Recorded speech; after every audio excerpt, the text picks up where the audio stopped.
The first time I ever ziplined, that was a great experience.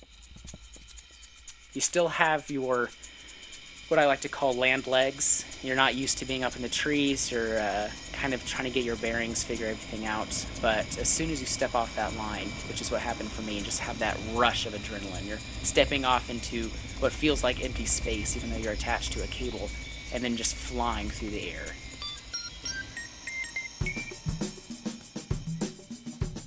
It's something that I greatly enjoy and always get a taste of every time I zip. My name is David Long, and I am a zipline guide and have been for the past 3 years. I guide at Highlands Aerial Park in Scaly Mountain, North Carolina. It's such a fun experience to be able to use professional equipment, have some fun on some really cool zip lines, and be zipping through tree chops in the mountains of North Carolina.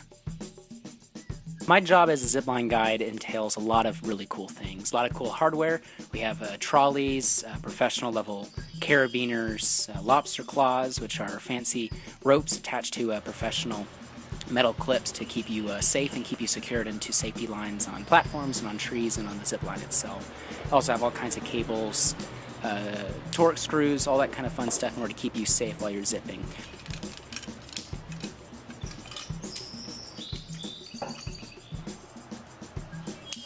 Putting the equipment on every day is a little bit of a hassle. You have to make sure everything is put on properly, everything is in good working order, so that way you maintain your safety and also can maintain the safety of the guests.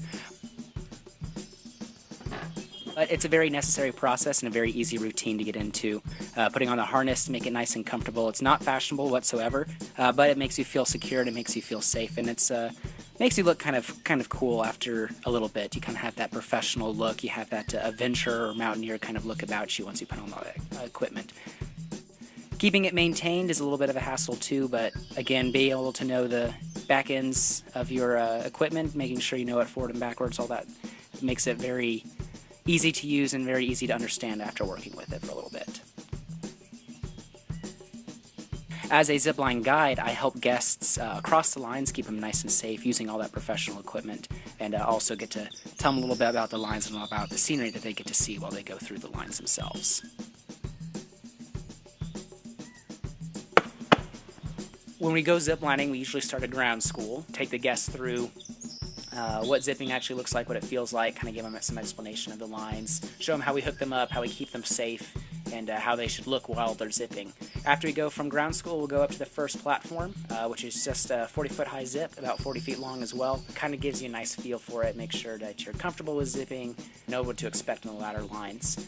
I love the feeling that I get while zipping, just having that wind rushing past your face and your ears, being able to see all the scenery as you're going about, being up in the canopy up among the treetops, simulates flying in a sense, kind of having that freedom, having that feeling of weightlessness in a sense that you're not tied to the world, you're just enjoying flying about, zipping through the trees. I also love being able to have that adventurous spirit, doing something that's risky, doing something that has that element of fear, element of surprise, gives you a nice adrenaline rush.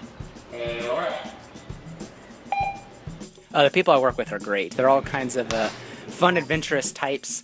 Can be a little bit on the strange side, but that can be expected when you're doing a job that has that element of risk or adventure about it. All kinds of great people. They just love life, love doing something fun, something engaging, and something that offers an element of surprise every day.